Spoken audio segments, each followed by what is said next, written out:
Հարգելի քաղաքացիներ, կառավարության կայքում հայտնվել է տարիներ շարունակ հայկական կողմի տիրապետության տակ եղած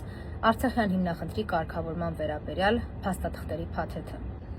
Այս ահռելի փաստաթղթերի բազան ունենալով Նիկոլը 2018-2019 թվականներին հայտարարում էր, թե Ալիևից է ծանոթանում բանակցային գործընթացի մանրամասներին։ Հետո սկսեց պնդել, թե իբր բանակցային փաստաթղթեր ընդհանրապես գոյություն չունեն, բայց հենց այս հրապարակումը խոսում է նրա մասին, որ սա լկտի սուտ էր ուղղակի։ Սուտը զարգացնելով եւ իր դավադրություններն ու դավաճանությունները թաքցնելու համար բոլորիս փորձում էր համոզել, թե այդ բանակցային փաստաթղթերում ոչ մի խոսք չկա Լեռնային Ղարաբաղի կարգավիճակի, ինքնորոշման, անկախության եւ ճանաչման վերաբերյալ։ Ստոր բոլորիս փորձում էր խաբել, ասելով, թե այդ փաստաթղթերում իբր Արցախը ամբողջությամբ կլանված է Ադրբեջանի տարածքային ամբողջականության տրամաբանության մեջ։ 2011 թվական Կազան, 2018 թվական Կրակով եւ վերջապես 2019 թվականի բանակցային վերջին փաստաթուղթ, վերջին հայանպաստ փաստաթուղթ, որտեղ խոսք է գնում Լեռնային Ղարաբաղի ինքնորոշման, հանրաքվեի, բնակչության կարգավիճակի,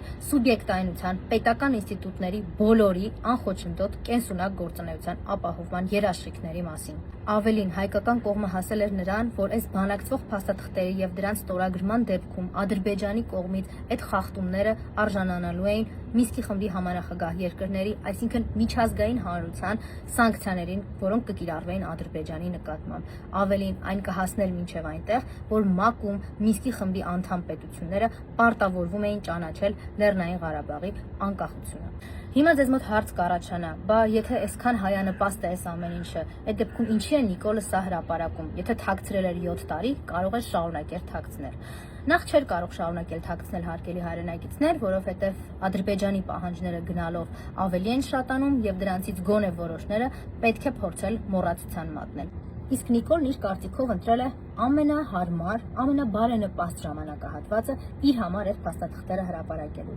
Քանի որ 2026 թվականի ընտրություններին դեռ շատ կա, մինչև դեռ շատ զիջումներ պիտի անի Ալիևի ասելով, իսկ մինչև 2026 թվականը այս բանակցային փաստաթղթերը ընդհանրապես իր ստերի արանքում ուղղակի մոռացության կմատնվեն։ Եվ վերջում, Սերժ Սարգսյանի կողմից Վլադիմիր Պուտինին հասցեագրված նամակի վերաբերյալ։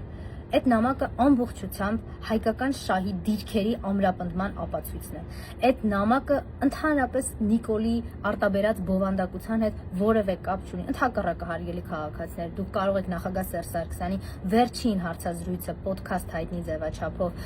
դիտել եւ կհամոզվեք, որ տառացի նույնական են Սերժ Սարգսյանի ասած պնդումները եւ մեջբերումները այդ նամակի բովանդակության հետ։ Այդ նամակը պատերազմի դաշտում հաղթած ժողովրդի տարիներ շարունակ իրենց ինքնությունն ու անվտանգությունը պահպանող բանակ ունեցող ժողովրդի եւ դիվանագիտական ասպարեզում հաջողություններ ամրագրող ղեկավարի նամակ էր։